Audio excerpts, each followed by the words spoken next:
Hi friends, my name is Jadav Sandabhai.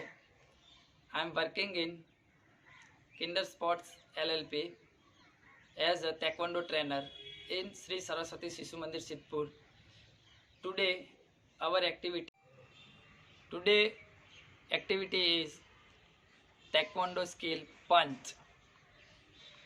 उसके पहले हम करेंगे वार्म अप।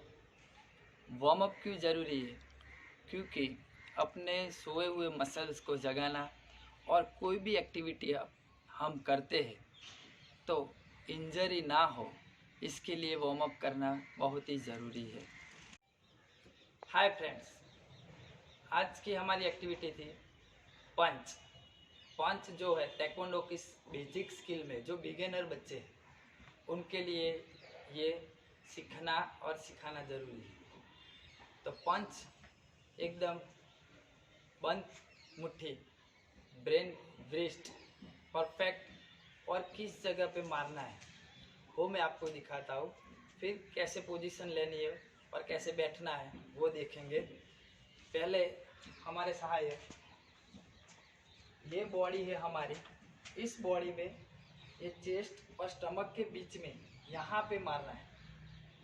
यहाँ पे परफेक्ट पोजीशन में ये यहाँ आना चाहिए तो ही पंच गिना जाएगा, वरना पंच हम यू फिट नहीं रखेंगे तो ये पंच नहीं गिना जाता। अपनी फिंगर को इंजरी होती है, ये भी इंजरी होती है, यहाँ से रिस्ट अलग हो सकती है, ये भी इंजरी हो सकती है। इसके लिए फिट रिस्ट रखनी है और परफेक्ट यहाँ पे मारना है।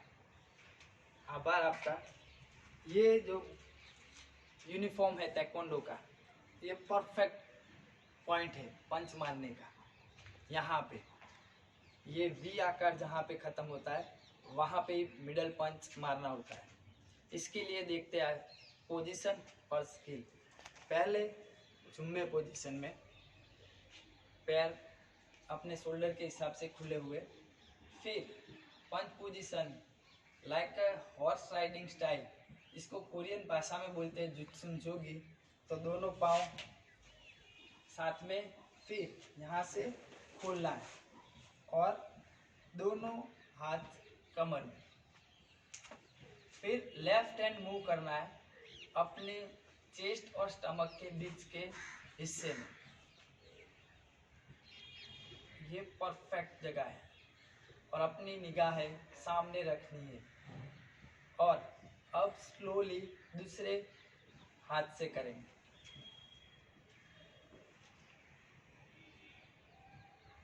फिर से ये परफेक्ट मूवमेंट है। ये पंच आगे जाएगा और दूसरा हैंड जो है अपना वो कमर में ऐसी पोजीशन में आएगा। रेडी, 1 2 3 4 5 6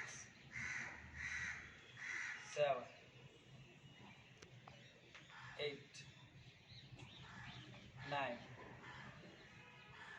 10 1 2 3 4 5 6 7 8 9 10। और स्पीड में कहीं भी इमरजेंसी में यूज़ हो तो 5 काउंट्स लेता हूँ, 1 2 3 4 5। ये स्पीड होती है।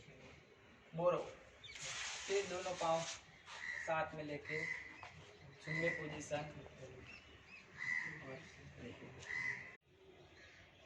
आज हमने देखा पंच, मिडल पंच, उसे हम कोरियन भाषा में माउंटेन जुरुगी कहते हैं।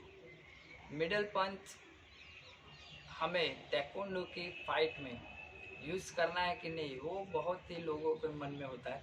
हाँ, यूज़ होता है। कैसे कि जैसे मिडल में पुश पंच टच होके वापस आ जाता है। अगर कोई सामने है तो पंच मार के फिर वापस ले लेते पोजीशन में, तो ही एक पॉइंट मिलता है, इसका ही बेनिफिट होता है। वरना मिडल पंच अगर किसी को पुश मारते और उसे इंजरी होती है तो आपको गामजूम मिलता है, आपका पॉइंट कट होता है। इसीलिए ओपोनेंट को हमको पंच मारना है वो तुरंत ही ले लेना है। इसमें मिडल पंच बहुत ही काम आता है। और मिडल पंच है, अगर किसी भी जगह संकट समय में हम अकेले हैं तो मिडल पंच यूज़ हो सकता है। सामने वाले के अटैक से बचने के लिए हमें डिफेंस में ये मिडल पंच करना ज़रूरी है। मैं किसी को सलाह नहीं देता हूँ, पर ये अपने रूटीन लाइफ में बहुत ही यूज़फुल होता है। और कई भी नेशनल और स्टेट फाइट में मिडल पंच ज़ोर से मारते और सामने वाले ओपोनेंट खिलाड़ी को इंजरी पहुंचती है, वो बहुत ही अपने को ध्यान रखने वाली चीज़ है। पुश एंड बैक, जैसे लाइक ऐसे खड़े हैं तो सामने वाला यहाँ पे है तो अपने को ऐसे पुश एंड बैक करना है, पुश एंड बैक, सामने ये टच होके फिर बैक लेना है, तो ही एक पॉइंट मिलेगा। वरना इसका कोई पॉइंट मिलता नहीं है taekwondo game. Cool down, cool down हमें एक्सरसाइज करनी चाहिए, क्योंकि हमने गेम के वक्त कई एक्सरसाइज की है। इसके लिए हमारे मसल्स फुल एक्टिवेट हो जाते हैं और मसल्स वार्म हो जाते हैं। इसको आराम देने के लिए और रेगुलर मोड पे लाने के लिए हमें कूल डाउन करना ज़रूरी होता है। और कूल डाउन और ताइक्वांडो में कूल डाउन के बाद मसाज भी होता है। दोनों का उपयोग ले तो बहुत ही गेम आगे बढ़ सकती है।